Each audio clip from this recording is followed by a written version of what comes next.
See what I'm doing?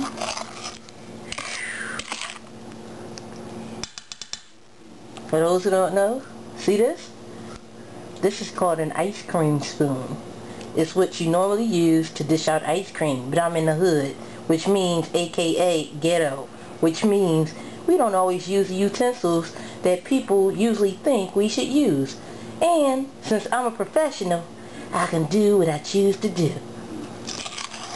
Mama's little baby loves shortening. Mama's little baby loves shortening bread.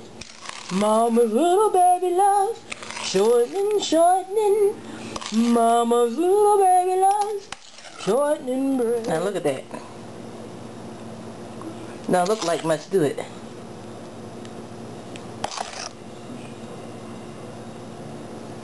Could be butterscotch, right?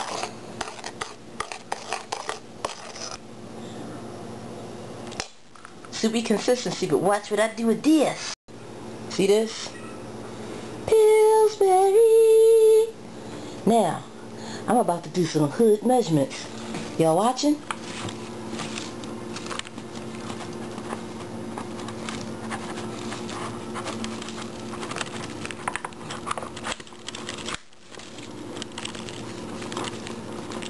Don't try this at home, folks.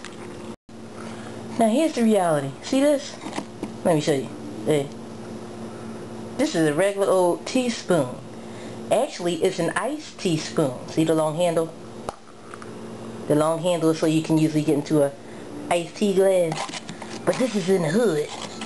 In the hood, we use what we use. Bink! And since I know what I'm doing, bink! I know exactly how much. Woo! If I can get it out. There we go. I know how much I'm adding. Boom. Bink, bink. Bink. See that? Now look at that. That's dead on top. Think I care about the lumps? Nope. Why? Because it's all going to get mixed in. See? Can you read that? It's vanilla, also known as vanilla. Wonderful stuff it be. If you can look into a bowl, already got a ton up in there.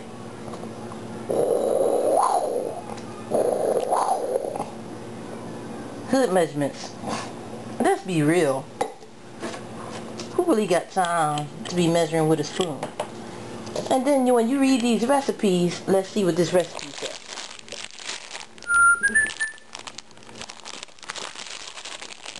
Where does it say? On there somewhere. Oh, there it is. Yeah, it says 1 teaspoon vanilla extract.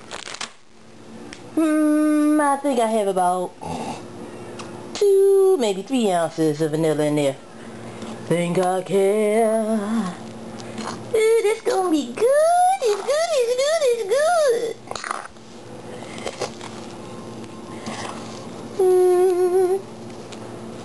Now see y'all, supposed professionals out there, for those who don't know, I am a pastry chef, certified, not certifiable, there's a difference. And I really do know what it is that I'm doing. And you may be wondering, dang, she had the flour and stuff in there, and she added the vanilla afterwards. Yup, I sure did. Go figure. Don't this look real nice and homogenized?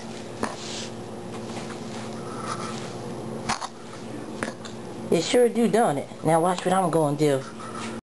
And you watching? Can't give away all my secrets, but this is one.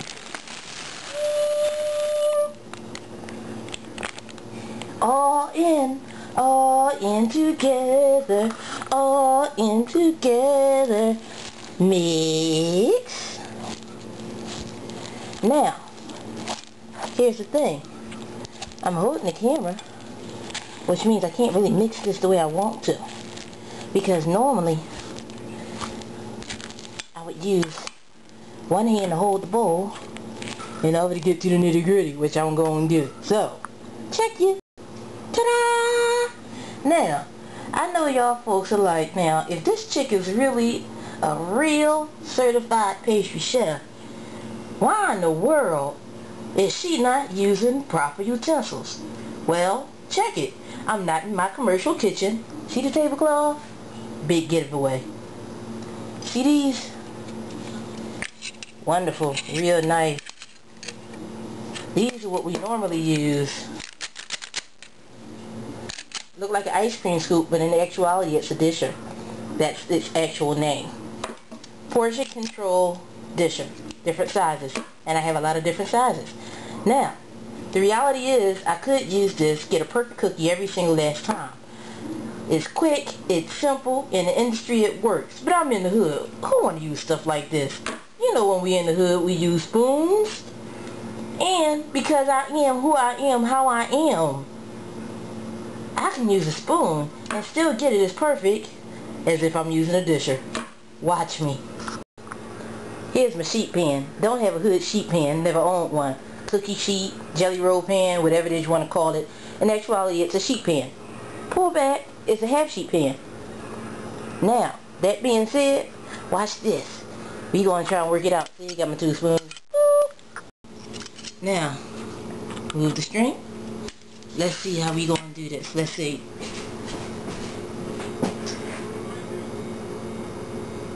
Ooh, battery getting low, so we gonna show you real quick, you know, how it is that AG can get this nice and perfect despite the fact that I'm not using a portion control device. But like I said, I've done this enough where I can get it right and perfect every single time. Make enough cookies as I have, and you can do it too.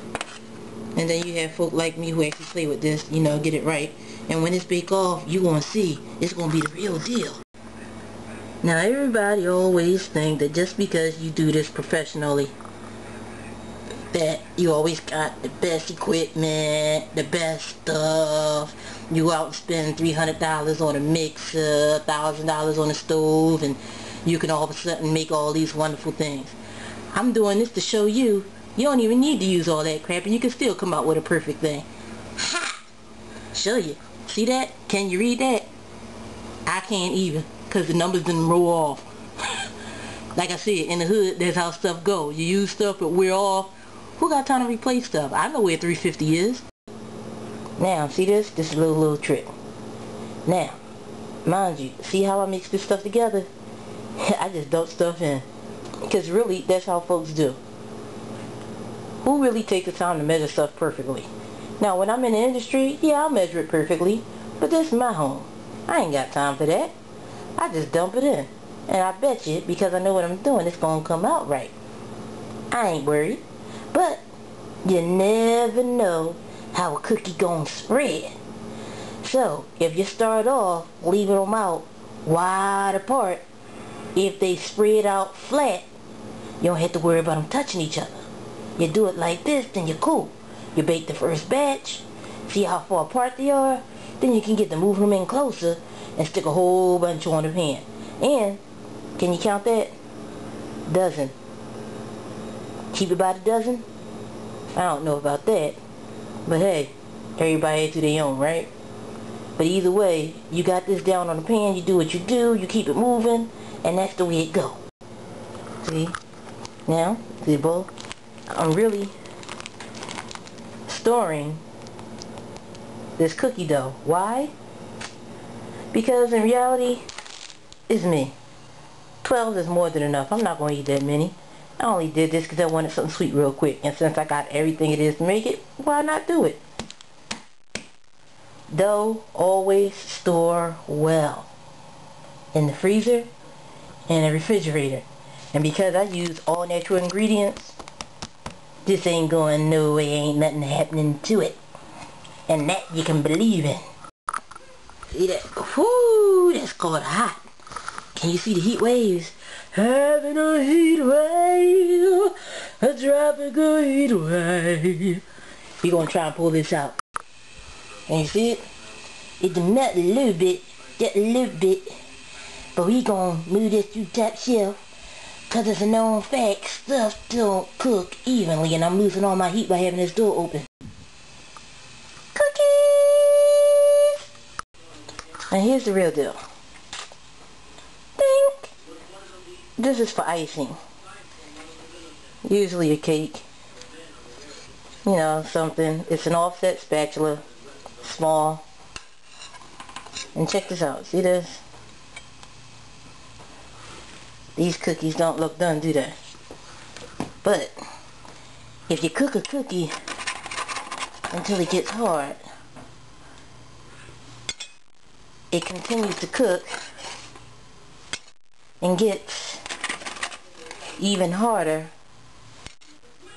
once it cools. So,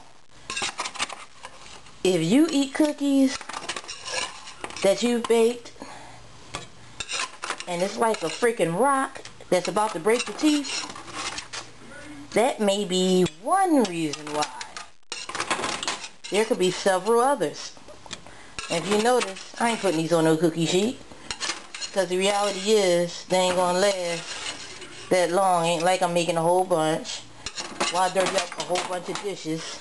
See that? I was being real ghetto right there. I ain't even set this up right. But then again, these are hood cookies. So in the hood, you know, you just wing stuff. And I guarantee you, these gonna be popping. See that? A little bit sloppier than the first one. Don't really care. Let me tell you why. Because this is the last batch. I'm just sticking it in, taking it out. Call it a daggone day. Don't really care how well it looks, because just want to get it cooked to be real. Now normally you wouldn't just plop them on like this. See how they're all different shapes and sizes and stuff like that. You don't want to do stuff like that, but I can get away with it. Want to tell you why? Because my sheet pan is pretty much packed tight, and when you have this much stuff on the sheet pan, it actually cooks a little slower. So with that being the case, I can actually get away with having stuff on here smaller and some stuff larger, but normally you would not do that because some would cook at a quicker rate than the others would, which means the smaller ones would burn while the larger ones would be undercooked. So don't do that either.